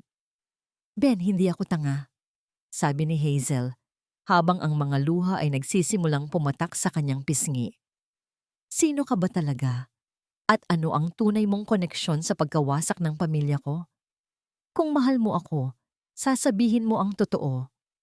O baka naman pati ang pag-ibig mo ay isa ring malaking kasinungalingan. Naiwan si Ben na nakatayo sa gitna ng silid. Ang liwanag ng bombilya ay aandap-andap sa itaas ng kanyang ulo. Ang bawat segundo ay tila isang taon ng pagtitiis. Ang lihim ay hindi na lamang isang proteksyon. Ito ay isa ng pader na unti-unting dumudurog sa tanging bagay na mahalaga sa kanya. Hazel! Simula ni Ben. Ngunit ang kanyang lalamunan ay tila barado ng libu-libong tinik. Hazel, kung sasabihin ko ba ang totoo, maniniwala ka? O mas pipiliin mong maniwala sa mga kasinungalingang ipinakain sa iyo ng pamilya mo sa loob ng maraming taon? Ang boses ni Ben ay mababa, halos pabulong. Ngunit bawat salita ay tila may bigat ng isang bundok. Nanatiling nakatayo si Hazel sa gitna ng maliit na silid. Ang kanyang mga kamay ay nakakuyom hanggang sa mamuti ang kanyang mga buko-buko. Ang liwanag mula sa bumbilya sa kisame ay aandap-andap, lumilikha ng mga aninong tila sumasayaw sa pagitan nilang dalawa. Isang sayaw ng pag-aalinlangan at pagmamahal. Nararamdaman ni Hazel ang panunuyo ng kanyang lalamunan. Ang bawat tibok ng kanyang puso ay tila isang tambol na nagbababala ng isang katotohanang baka hindi niya kayang pasanin. Tumingin siya sa mga mata ni Ben, ang mga matang laging nagbibigay sa kanya ng lakas. Ngunit ngayon ay tila malalim na karagatan na puno ng mga lihim na hindi pa nabubunyag. Hindi ko na alam kung sino ang paniniwalaan ko, Ben. Sagot ni Hazel. Ang kanyang boses ay basag dahil sa pait. Ang alam ko lang, simula nang mapadpad tayo rito, ang daming nangyayari na hindi ko maipaliwanag. Ang pagbagsak ni Sandra, ang pagkawala ng yaman ni Rico, at ang paraan kung paano ka tumingin sa kanila. Hindi iyan tingin ng isang taong walang kapangyarihan. Dahan-dahang lumapit si Ben kay Hazel. Sa pagkakataong ito, hindi lumayo ang babae, ngunit nanatiling matigas ang kanyang anyo. Inabot ni Ben ang kamay ni Hazel at dahan-dahang binuksan ang palad nito. Doon, inilagay niya ang isang maliit na bagay, ang gintong singsing na pangkasal ni Hazel na tinapakan at isinipa ni Sandra sa putikan noong gabing pinalayas sila. Malinis na ito, wala nang bakas ng putik, wala nang bakas ng dumi. Kumikinang ito sa ilalim ng ilaw, tila ba hindi ito kailanman nadungisan. Pinulot ko ito sa putikan, Hazel, dahil gaya ng singsing na ito, ang pagkatao mo ay kailanman hindi marurumihan ng kahit anong pang-aapi nila. Wika ni Ben, ang kanyang boses ay puno ng emosyon. Hindi ako ang sumisira sa pamilya mo, Hazel. Sila ang sumisira sa sarili nila. Ang tanging ginagawa ko lang ay ang siguraduhin na sa bawat pagkakamaling ginagawa nila laban sa iyo, may katapat na kabayaran. Pero sino ka ba talaga, Ben? Bakit may itim na sasakyan? Bakit natatakot si Lola Isang? Muling tanong ni Hazel, ang kanyang pag-asa ay nagsisimulang humalo sa takot. Bago pa makasagot si Ben, isang marahang katok ang naririnig sa pinto. Hindi ito ang marahas na kalabog ni Sandra, kundi isang formal at maingat na katok. Binuksan ni Ben ang pinto at isang lalaking nakauniforme ng courier ang bumungad sa kanila. May hawak itong isang gintong sobre na may tatak ng Empire Southeast Group. Para kay Ma'am Hazel Lopez po, wika ng lalaki bago mabilis na umalis. Nanginginig ang mga kamay ni Hazel habang binubuksan ang sobre. Sa loob nito ay isang formal na imbitasyon. Isang imbitasyon para sa isang private gala and asset settlement sa punong tanggapan ng Empire Southeast sa susunod na gabi. Sa ilalim ng imbitasyon, may nakasulat na maikling mensahe. Ang katarungan ay hindi laging dumarating sa anyo ng luha. Minsan, ito ay dumarating sa anyo ng isang upuan sa dulo ng mesa.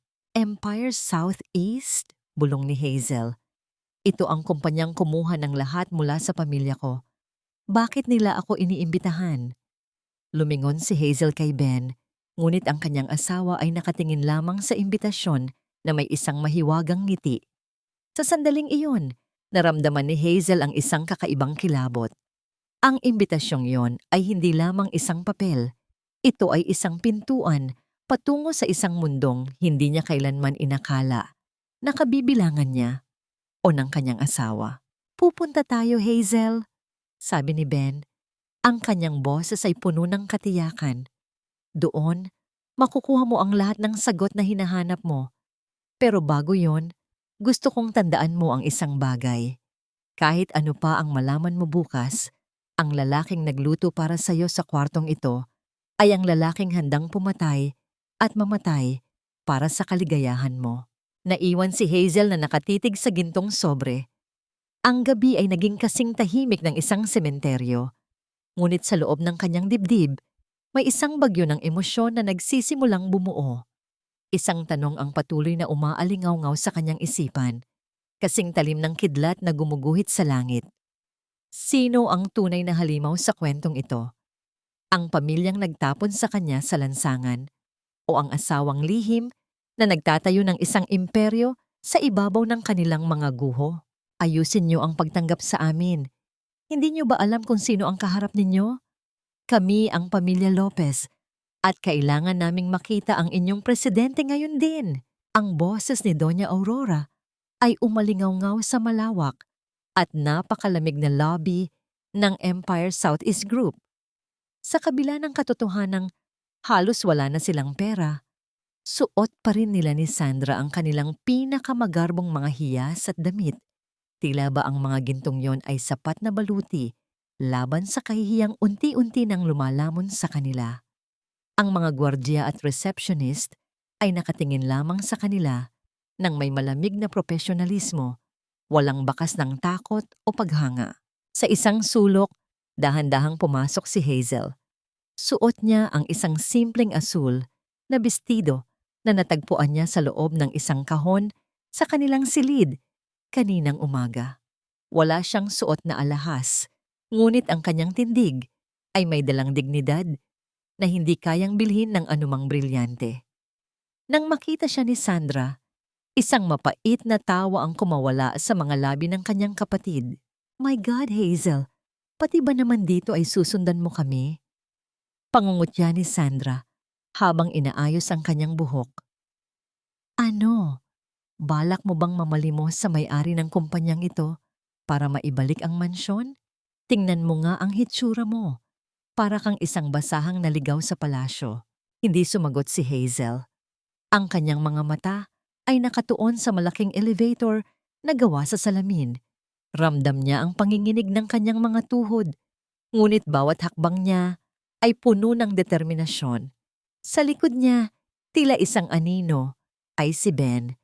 Nakasuot pa rin ito ng kanyang lumang jacket, nakatungo ang ulo, tila isang hamak na alalay lamang. Tignan mo nga ang asawa mo, Hazel. Mukhang magnanakaw na pumasok sa maling gusali. Dagdag ni Rico habang tumatawa. Security, bakit niyo hinahayaang pumasok ang mga amoy lupa na ito? Ngunit bago pa makakilos ang mga gwardiya, bumukas ang pinto ng private executive elevator. Isang lalaking naka-Amerikana ang lumabas at dahan-dahang lumapit sa kanila. "Ma'am Hazel Lopez, kayo po ay inaantay na sa itaas. Sumunod po kayo sa akin." Nanganga ang bibig ni Doña Aurora. "Teka, paanong siya ang pinauna nyo? Kami ang may mahalagang appointment sa presidente."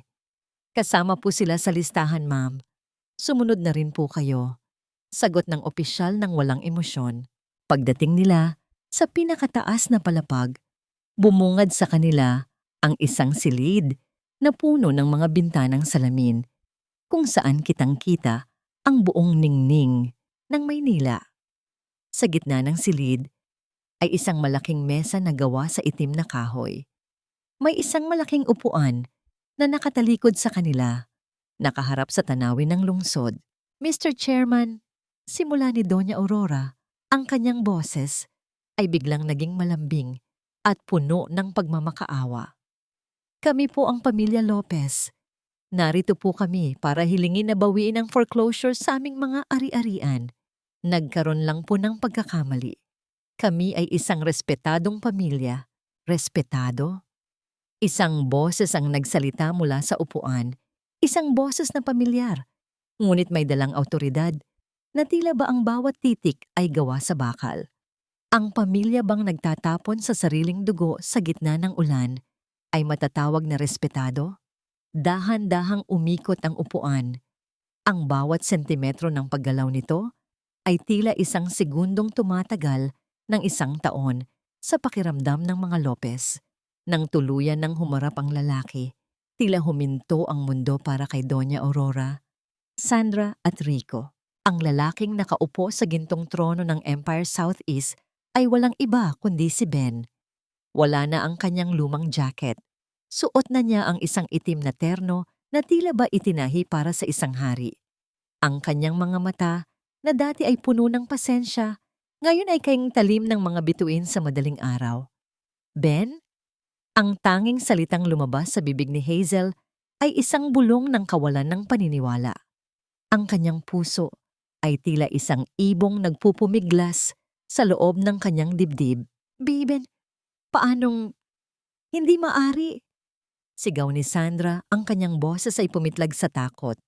Napahawak siya sa braso ng kanyang ina, na ngayon ay maputla pa sa isang bangkay. Si Rico ay tila nawalan ng lakas sa mga tuhod at napasandal sa pader. Ang kanyang mga mata ay nanlalaki sa matinding gulat. Tumayo si Ben. Ang kanyang presensya ay tila lumamon sa buong silid. Dahan-dahan siyang lumakad patungo kay Hazel. Iniiwasan ang nanlilisik na tingin ng mga Lopez. Huminto siya sa harap ng kanyang asawa at kinuha ang mga kamay nito. Patawad, Hazel, kung kinailangan nating dumaan sa ganitong dusa, mahinang sabi ni Ben. Ang kanyang boses ay bumalik sa pagiging malambing para lamang sa kanya. Pero pangako ko sa'yo, mula sa gabing ito, wala nang sino mang titingin sa'yo ng mababa. Dahil ang bawat sulok ng gusaling ito, ang bawat lupang inaapakan nila, ay sa'yo. Lumingon si Ben sa pamilya Lopez. Ang kanyang mukha ay naging kasing lamig ng yelo. Doña Aurora, Sandra, Rico, welcome to my empire. Ang empire na itinayo ko para protektahan ang babaeng kinuhaan nyo ng lahat. Ngayong gabi, hindi lang pera ang kukunin ko sa inyo. Kukunin ko ang tanging bagay na mas mahalaga sa inyo kaysa sa buhay nyo, ang inyong karangalan. Napaluhod si Doña Aurora sa sahig. Ang kanyang mga hiyas ay kumalansing sa malamig na tiles. Ang kanyang paghinga ay naging mabilis at mababaw. Tila ba ang hangin sa loob ng silid ay biglang naubos. Ang katotohanang ang taong tinawag nilang basura, ang siyang may hawak ng kanilang leeg, ay isang sampal na hindi nila kayang gisingan. Ben, anong gagawin mo sa amin? Panginginig na tanong ni Rico. Isang mapait na ngiti ang gumuhit sa mga labi ni Ben. Gagawin ko lang ang ginawa niyo kay Hazel.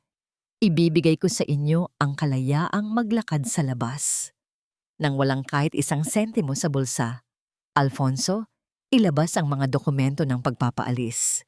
Habang nakatitig si Hazel kay Ben, naramdaman niya ang isang matinding pagkahilo.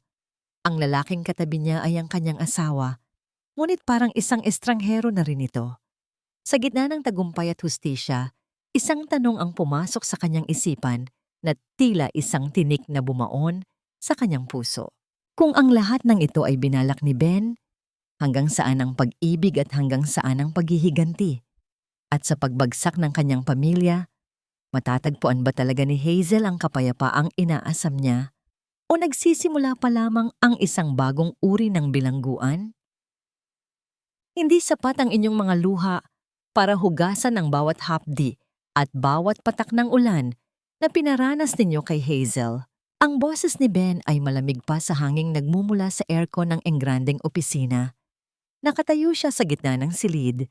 Ang kanyang mga kamay ay nasa loob ng bulsa ng kanyang mamahaling pantalon habang pinagmamasdan ang pamilya Lopez na tila mga basang sisiw na nakaluhod sa kanyang harapan.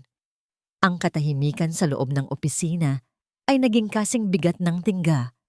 Tila ba ang bawat hininga nila ay may katapat na halaga na hindi nila kayang bayaran. Napahagulhol si Doña Aurora. Ang kanyang mga kamay, na dati ay puro brilyante, ngayon ay nanginginig habang nakakapit sa binti ng kanyang sariling anak. Hazel, anak, parang awa mo na. Sabihin mo sa asawa mo na bawiin ang lahat ng ito. Ina mo pa rin ako. Hindi mo ba kayang patawarin ang iyong sariling kadugo? Tumingin si Hazel sa kanyang ina. Nararamdaman niya ang isang matinding kirot sa kanyang dibdib, ngunit hindi ito ang kirot ng awa. Ito ang kirot ng isang sugat na paulit-ulit na binubuksan hanggang sa mamanhid na ang buong katawan. Nakita niya ang bawat linya sa mukha ni Doña Aurora. Ang mukhang dati ay tanging pangungutya ang ipinapakita sa kanya. Ngunit ngayon ay puno ng desperasyon at huwad na pagsisisi. Ina, mahinang ulit ni Hazel. Ang kanyang boses ay may dalang pait na tila apdo. Naalala niyo po ba noong nakaluhod ako sa sala At nagmamakaawang huwag niyo kaming itapon sa ulan? Naalala niyo po ba noong tinadyakan niyo ang planggana ng tubig sa mukha ko? Sa mga sandaling iyon, nasaan ang inyong puso? Nasaan ang inyong awa sa sariling kadugo? Hindi makasagot si Doña Aurora. Ang kanyang mga mata ay napako sa sahig. Iniiwasan ang matalas na tingin ni Hazel. Samantala, si Sandra ay nagsimulang gumapang patungo kay Ben. Ang kanyang boses ay naging matinis at mapanlinlang. Ben, please. Alam ko nagkamali kami. Pero bilyonaryo ka naman na, di ba? Isang pirma mo lang mababalik sa amin ang lahat. Handa akong magbayad. Handa kaming maging katulong niyo ni Hazel. Basta huwag niyo lang kaming hayaang maging pulubi. Bulalas ni Sandra, ang kanyang pagiging desperada ay tila isang maruming dumi sa gitna ng malinis na opisina. Isang mapait na tawa ang kumawala sa mga labi ni Ben. Lumingon siya kay Sandra at dahan-dahang lumapit. Yumuko siya ng bahagya para pantayan ang tingin ng kanyang hipag. Gusto niyo ng pagkakataon? Sige, ibibigay ko sa inyo. Wika ni Ben. Ang boses niya ay puno ng isang mapanganib na pangako. Ibabalik ko ang mansyon. Ibabalik ko ang inyong mga bank accounts.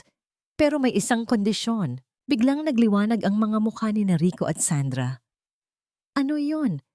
Kahit ano, gagawin namin. Sabay-sabay nilang sagot. Bukas ng tanghali, sa lobby ng gusaling ito, sa harap ng lahat ng empleyado at ng media na inimbitahan ko. Luluhod kayong tatlo, sabi ni Ben. Ang bawat salita ay tila isang pako na ibinabaon sa kanilang pagkatao. Luluhod kayo sa paanan ni Hazel at hihingi ng tawad sa bawat sampal, bawat sipa, at bawat pang-aalipusta na ibinigay nyo sa kanya. Gusto kong marinig ng buong mundo kung gaano kayo kasama bago ko pag-isipang bigyan kayo ng kahit isang sentimo. Ang silid ay biglang binalot ng isang nakabibinging katahimikan. Para sa pamilya Lopez na ang tanging pinapahalagahan ay ang kanilang hiya at reputasyon sa alta sosyedad, ang kondisyon ni Ben ay mas masahol pa sa kamatayan. Ang lumuhod sa harap ng publiko at aminin ang kanilang kasalanan sa taong itinuring nilang basura ay ang pinakamatinding uri ng parusa. Ben, hindi mo pwedeng gawin sa amin yan. Kami ay mga Lopez. Sigaw ni Rico. Ang kanyang pride ay pilit na bumabangon kahit na siya ay nasa ilalim na ng putikan. Mali ka, Rico?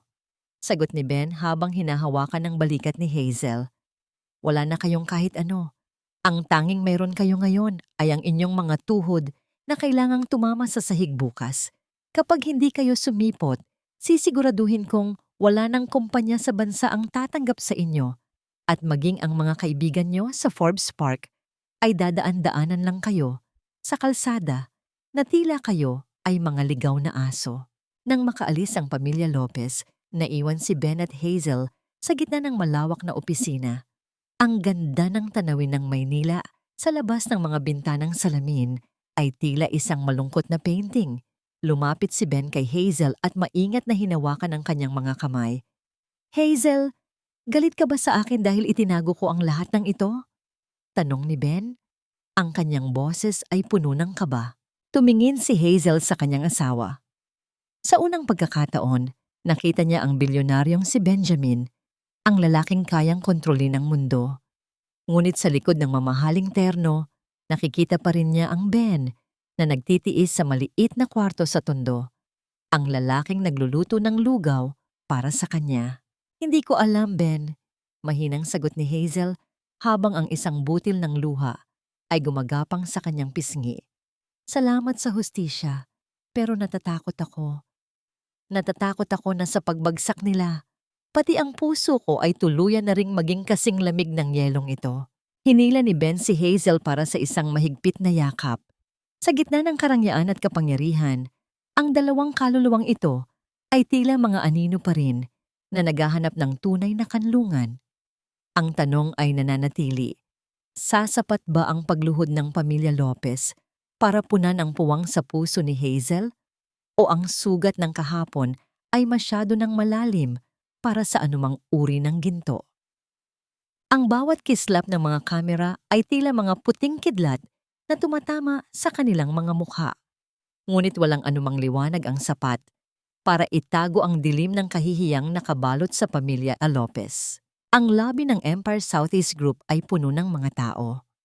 Ang mga empleyado ay nakadungaw mula sa itaas na palapag, habang ang mga mamamahayag ay nag-uunahan sa pagkuha ng anggulo.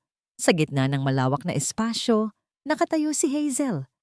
Suot niya ang isang eleganteng puting gown na pinili ni Ben para sa kanya. Ang kanyang buhok ay maingat na nakapusod. Inilalantad ang kanyang mukha na kahit walang masyadong kolorete, ay nagniningning sa ilalim ng mga dambuhalang chandelier.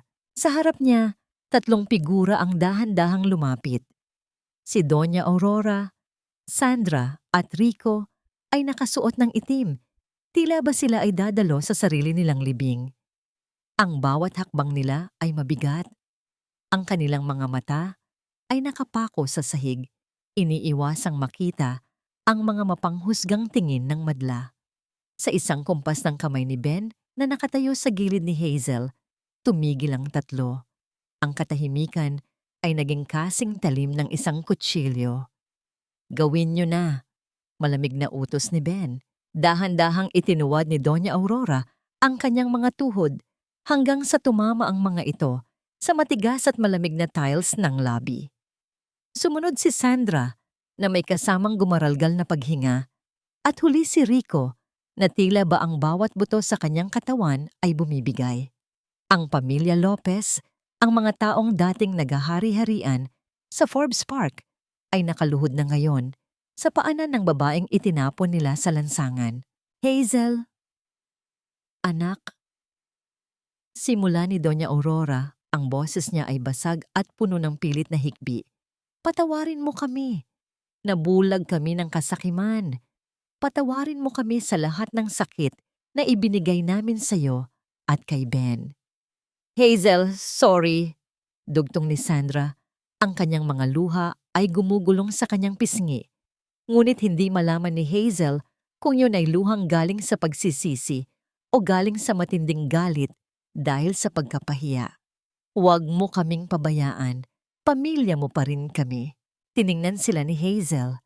Sa loob ng maraming taon, nangarap siya ng sandaling ito, ang sandali na makikita niya ang katarungan. Ngunit habang pinagmamasdan niya silang nakaluhod sa kanyang harap, hindi saya ang nararamdaman niya. Isang malalim na pagkapagod at matinding lungkot ang bumabalot sa kanyang puso. Nakita niya ang mga taong ito hindi bilang mga higante ng lipunan, kundi bilang mga maliliit at kaawa-awang kaluluwa na nakatali sa ginto. Dahan-dahang lumapit si Hazel kay Doña Aurora. Inabot niya ang kamay ng kanyang ina at pinatayo ito. Nagulat ang lahat, lalo na si Ben. "Tumayo kayo," mahinang sabi ni Hazel, ngunit ang kanyang boses ay narinig sa buong lobby dahil sa nakabibinging katahimikan. "Hindi ko kailangan ng inyong pagluhod para patunayan ang aking halaga. Ang halaga ko ay hindi kailanman nakadepende sa kung gaano niyo ako kayang saktan o kung gaano niyo ako kayang hilingan ng tawad." Hinarap ni Hazel ang mga kamera. Ang kanyang mga mata ay puno ng isang uri ng kapayapaan na hindi kayang ibigay ng anumang kayamanan. "Pinapatawad ko kayo," pagpapatuloy ni Hazel. "Pero hindi dahil nararapat kayong patawarin. Pinapatawad ko kayo dahil ayaw ko nang magdala ng bigat ng galit sa puso ko. Ayaw ko nang maging bilanggo ng inyong mga kasalanan." Lumingon si Hazel kay Ben. Ang kanyang asawa ay nakatingin sa kanya nang may halong paghanga at pag-aalala. Lumapit si Hazel kay Ben at hinawakan ang kamay nito. "Ben, ibigay mo sa kanila ang kailangan nila para makapagsimula muli." Wika ni Hazel. "Ibigay mo sa kanila ang mansyon, pero sa ilalim ng isang kondisyon, hindi na ito magiging tahanan nila. Gagawin nating itong isang kanlungan para sa mga kababaihan at batang itinapon din ng kanilang sariling pamilya. Hayaan nating ang lugar na naging saksi sa aking dusa ay maging saksi sa pag-asa ng iba." Isang malakas na bulungan ang sumabog sa lobby. Ang desisyon ni Hazel ay hindi inaasahan. Inasahan ng lahat ang isang marahas na paghihiganti. Ngunit ang ibinigay ni Hazel ay isang uri ng hustisyang mas matalim pa sa anumang parusa. Ang hustisya ng kabutihang hindi kayang pantayan. Nang makaalis ang mga Lopez, dahan-dahang dinala ni Ben si Hazel sa labas ng gusali. Sa labas, ang araw ay sumisikat na, nagbibigay ng ginintuang kulay sa buong lungsod. Hazel, bakit mo ginawa yon? Tanong ni Ben habang pinagmamasdan ng asawa. Dahil kung naging kasing sama nila ako, Ben, edi natalo na rin ako. Sagot ni Hazel habang nakasandal sa dibdib ni Ben. Gusto kong simulan ang buhay natin na malinis, walang utang na loob, walang galit.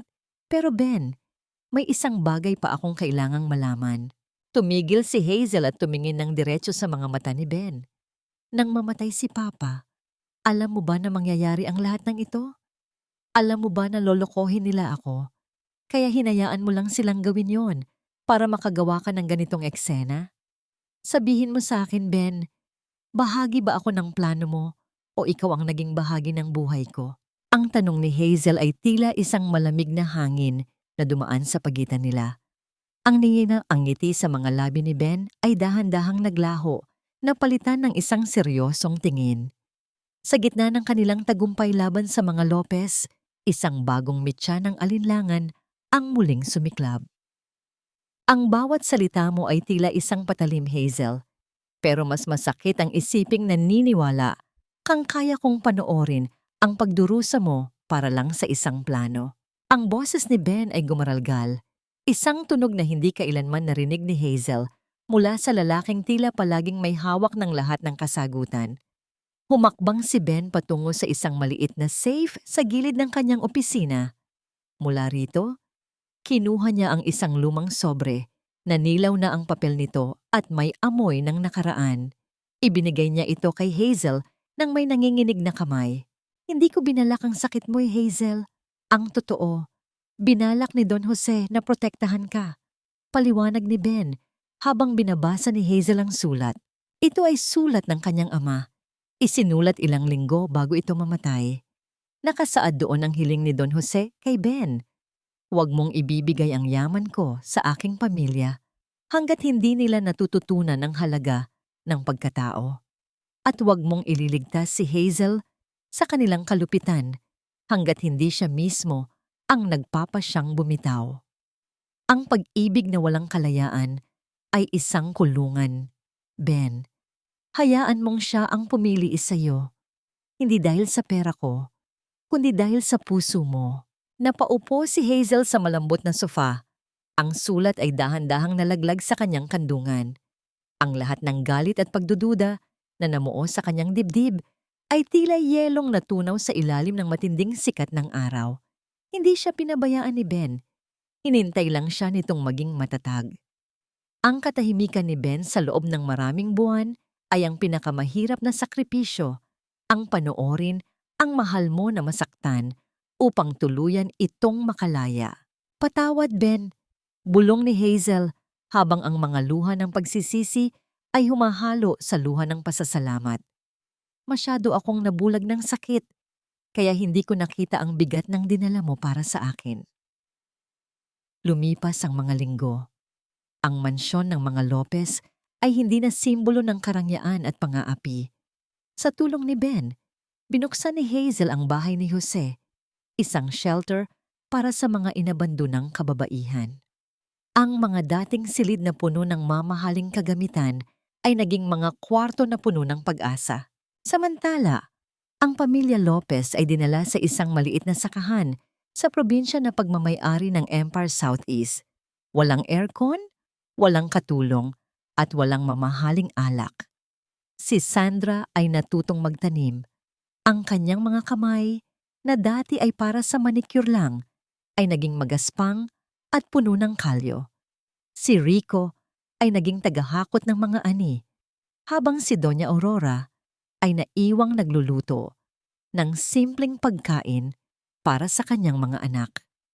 Ito ang kanilang hustisya. Hindi ang mabulok sa kulungan, kundi ang matutunan ang halaga ng bawat butil ng kanin na dati ay tinatapon lang nila. Isang hapon, habang pinagmamasdan ni na Ben at Hazel ang paglubog ng araw mula sa balkonahe ng kanilang bagong tahanan, isang simple ngunit modernong bahay na malayo sa ingay ng lungsod. Hinawakan ni Ben ang tiyan ni Hazel.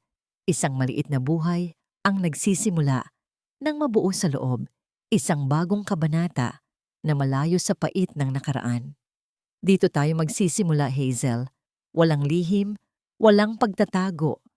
Pangako ni Ben habang hinahalikan ang noo ng asawa. Ngunit sa gitna ng kanilang kaligayahan, isang tawag mula sa probinsya ang bumasag sa katahimikan. Ang boses ni Sandra sa kabilang linya ay puno ng matinding takot. Hazel, si Mama. May nakita siyang isang lihim na silid sa ilalim ng bodega ng sakahan. May mga dokumento rito tungkol kay Papa. Ben, hindi lang pala si Papa ang nagtiwala sa'yo. May isang malaking kasalanan ang pamilya namin sa'yo na hindi namin alam. At ngayon, may mga taong naghahanap sa'yo para bawiin ang lahat. Nabitawan ni Ben ang kanyang telepono. Ang kanyang mukha ay biglang namutla. Tila ba ang isang multo mula sa kanyang madilim na nakaraan ay muling nagparamdam. Lumingon si Hazel sa kanyang asawa. Ang kanyang puso ay muling kinabahan. Ben, anong nangyayari? Hindi sumagot si Ben, ngunit ang kanyang tingin ay nakatuon sa malayo, kung saan ang dilim ng gabi ay dahan-dahan ng lumalamon sa liwanag. Ang kanilang happy ending ay tila isang panaginip na unti-unti nang naglalaho. Hindi ko akalain na ang ugat ng lahat ng kayamanang tinatamasa ng mga Lopez ay nagmula sa isang malaking pagnanakaw sa iyong ama. Ben, ang boses ni Hazel ay mahina. Tila isang hanging naglalakbay sa gitna ng katahimikan ng gabi. Hawak niya ang mga lumang dokumento na ipinadala ni Sandra mula sa probinsya. Ang mga papel na ito ay hindi lamang mga listahan ng ari-arian. Ang mga ito ay mga saksi sa isang madilim na lihim. Ang orihinal na kumpanya ng mga Lopez ay itinayo gamit ang puhunan at ideya ng ama ni Ben, na noon ay tinalikuran at dinaya ng lolo ni Hazel. Nakatayo si Ben sa tapat ng malaking bintana. Ang kanyang refleksyon sa salamin ay tila isang estranghero. Ang bigat ng katotohanan ay tila isang dambuhalang alon na humahampas sa kanyang dibdib. Sa loob ng maraming taon, ang alam lang ni Ben ay kailangan niyang bawiin ang para sa kanyang ama. Ngunit hindi niya inasahan na ang tadhana ay pagtatagpuin sila ni Hazel, ang anak ng pamilyang sumira sa kanyang buhay. Iyan ang dahilan kung bakit ako pumasok bilang tauhan sa inyo, Hazel. Pag-amin ni Ben, ang kanyang boses ay puno ng pagod. Gusto kong wasakin ang lahat ng meron kayo. Pero nang makilala kita, nang makita ko ang kabutihan mo sa gitna ng kalupitan ng pamilya mo, nagbago ang lahat. Mas pinili kong maging kanlungan mo kaysa maging mitya ng iyong pagkagunaw. Dahan-dahang lumapit si Hazel at niyakap si Ben mula sa likuran. Isinandal niya ang kanyang pisngi sa matigas na likod ng kanyang asawa. Ben, ang nakaraan ay hindi mo kasalanan. At ang ginawa ng mga ninuno ko ay hindi rin sa akin. Tapusin na natin ang sumpa ng galit na ito. Hindi na natin kailangan ang higit pang paghihiganti. Ngunit ang kapayapaan ay tila mailap pa rin. Isang grupo ng mga stockholders at mga dating kaalyado ng pamilya, Lopez, ang naghain ng demanda upang bawiin ang Empire Southeast gamit ang mga butas sa nakaraan na ngayon lang lumitaw. Ang kumpanyang binuo ni Ben ay nasa panganib na makuha ng mga taong ang tanging hangad ay kasakiman. Sa huling paghaharap sa loob ng boardroom, nakaharap ni na Ben at Hazel ang mga linta ng lipunan. Ang mga taong ito ay handang ubusin ang lahat ng pinaghirapan ni Ben. Mr. Benjamin, ayon sa mga dokumentong ito, ang inyong pag-upo bilang chairman ay walang basihan dahil sa mga isyong legal ng inyong ama. Wika ng isang matandang abogado, ang mukha ay puno ng mapanuyang ngiti. Tumayo si Hazel sa tabi ni Ben. Hawak niya ang huling testamento ni Don Jose na nahanap ni Sandra. Nagkakamali kayo. Ang aking ama, si Don Jose ay alam ang lahat. Bago siya mamatay, inilipat niya ang lahat ng kanyang shares sa ilalim ng pangalan ni Ben bilang paraan ng pagsasaayos ng utang ng aming pamilya sa kanyang ama. Ang dokumentong ito ay pirmado at legal.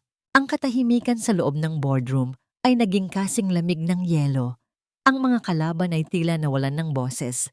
Ang katotohanang ang mismong pamilya, Lopez, ang nagbalik ng lahat kay Ben ay ang huling pako sa kabaong ng kanilang mga plano. Nang matapos ang gulo, lumabas sina Ben at Hazel sa gusali. Sa labas, ang mga tao ay abala sa kani-kanilang buhay. Walang kamalay-malay sa bagyong katatapos lang sa itaas. Lumingon si Ben sa gusali na dati ay simbolo ng kanyang galit. Ngunit ngayon ay simbolo na ng kanyang tagumpay at pagpili sa pag-ibig. Tapos na, Hazel, bulong ni Ben habang hinihila ang asawa para sa isang mahabang halik sa ilalim ng unti-unting dumidilim na langit. Wala na tayong kailangang patunayan sa kahit kanino.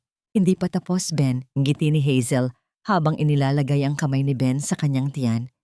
Ang buhay natin, ang tunay nating kwento, ay ngayon palang magsisimula. Isang kwentong hindi na tungkol sa yaman o paghihiganti, kundi tungkol sa atin. Habang naglalakad sila palayo, ang anino ng kanilang mga katawan ay nagdikit sa semento, tila isang pangako na kahit anong unos ang dumating, mananatili silang kanlungan ng isa't isa. Ang bawat hakbang nila ay palayo sa pait ng kahapon at patungo sa liwanag ng isang bukas na puno ng pag-asa. Ngunit bago sila tuluyang makalayo, lumingon si Hazel sa huling pagkakataon. Nakita niya si Doña Aurora na nakatayo sa malayo. Pinapanood sila. Wala nang galit sa mga mata ng kanyang ina, kundi isang malalim na pangungulila at pagsisisi. Isang huling tango ang ibinigay ni Hazel. Isang tanda ng pagpapatawad na hindi na kailangan ng salita. Ang ulan ay nagsimulang pumatak, ngunit sa pagkakataong ito, hindi na ito malamig. Ito ay tila isang pagbabasbas, naghuhugas sa bawat natitirang dumi ng nakaraan baka. Lumipas ang 3 taon na tila isang banayad na agos ng ilog, dahan-dahang hinuhugasan ang mga bakas ng pait at putik na iniwan ng nagdaang bagyo. Ang mansyon sa Forbes Park, na dati ay simbolo ng pagmamataas at panunupil, ay muling binuksan ang kanyang mga dambuhalang pintuan. Ngunit sa pagkakataong ito, hindi na ito tahanan ng isang pamilyang nagbubulag-bulagan sa karangyaan. Ang malaking karatula sa tapat ng gate ay kumikinang na ngayon sa ilalim ng sikat ng araw. Bahay ni Jose, kanlungan ng pag-asa. Sa loob ng malawak na hardin, kung saan dati ay itinatapon ang mga gamit ni Hazel, ay may mga batang nagtatakbuhan at naglalaro. Ang tunog ng kanilang mga tawa ay tila isang banal na awitin na pumapawi sa bawat alaala ng sigawan at iyak. Sa isang sulok, makikita ang isang matandang babae na maingat na nagdidilig ng mga rosas. Si Doña Aurora ay wala na sa kanyang marangyang terno. Suot niya ay isang simpleng duster at ang kanyang mukha ay wala ng bakas ng kolorete, ngunit may isang uri ng liwanag sa kanyang mga mata na hindi kailanman naibigay ng mga brilyante.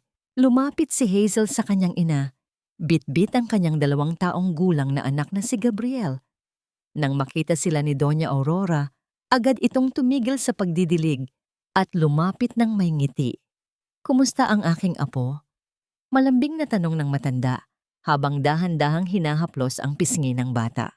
"Mabuti naman po, ma. Gusto lang po naming dumaan bago kami tumuloy sa probinsya para bisitahin sina Sandra at Rico," sagot ni Hazel. Isang tahimik na pag-unawa ang namamagitan sa kanila, isang pagpapatawad na hindi na kailangang bigkasin araw-araw dahil nakikita ito sa bawat kilos at pag-aaruga. Sina Sandra at Rico, bagamat nananatiling payak ang buhay sa sakahan, ay natagpuan ng isang uri ng katahimikan na hindi nila nakuha sa kasino o sa mga mamahaling party. Natuto silang pahalagahan ang bawat butil ng pawis at sa bawat sulat na ipinapadala nila kay Hazel, laging may kasamang pasasalamat sa pagkakataong ibinigay sa kanila upang maging tao muli. Lumapit si Ben kay Hazel at inakbayan ang asawa. Ang dating duhang asawa ay isa na sa mga pinakarespetadong pangalan sa mundo ng negosyo. Ngunit para kay Hazel, siya pa rin ang Ben na handang magluto ng lugaw sa gitna ng gabi. Ang kanyang yaman ay hindi na ginagamit bilang sandata, kundi bilang isang malawak na payong na nagbibigay ng lilim sa mga nangangailangan. "Handa ka na ba, asawa ko?" tanong ni Ben. Ang kanyang boses ay puno ng katiyakan at init. Tumingin si Hazel sa kabuuan ng bahay ni Jose. Nakita niya ang mga kababaihang dati ay sawi sa pag-ibig at itinapon ng lipunan, na ngayon ay masiglang nag-aaral ng mga bagong kasanayan. Nakita niya ang kanyang nakaraan na nagiging pundasyon ng kinabukasan ng iba. "Handa na ako, Ben," ngiti ni Hazel. "Dahil alam ko na kahit anong unos ang dumating, mayroon na akong tunay na kanlungan." Sa huling sandali ng dapit hapon, habang ang langit ay nagdidikit sa kulay kahel at lila, naglakad ang mag-asawa patungo sa kanilang sasakyan. Ang bawat hakbang nila ay tila isang pagpapatunay na ang tunay na hustisya ay hindi natatagpuan sa pagpapabagsak sa kaaway, kundi sa pagtulong sa kanila na makatayo muli. Ang pag-ibig ay hindi lamang isang emosyon. Ito ay isang desisyong manatili, magtiwala, at magpatawad. Ang kwento ni Hazel at Ben ay hindi natapos sa isang marangyang kasal o sa pagkakaroon ng bilyon-bilyon. Natapos ito sa isang tahimik na hapon kung saan ang bawat hininga ay malaya mula sa galit at ang bawat tibok ng puso ay punong-puno ng pasasalamat. Sa huli, natutunan ng lahat na ang pinakamahalagang kayamanan ay hindi ang gintong hawak ng kamay, kundi ang gintong nasa loob ng puso. Ang katahimikan ng gabi ay dahan-dahang bumabalot sa lungsod, ngunit sa loob ng bawat silid ng bahay ni Jose, ang mga ilaw ay nananatiling bukas, isang paalala na palaging may puwang para sa bagong simula hanggat may pag-ibig na marunong maghintay.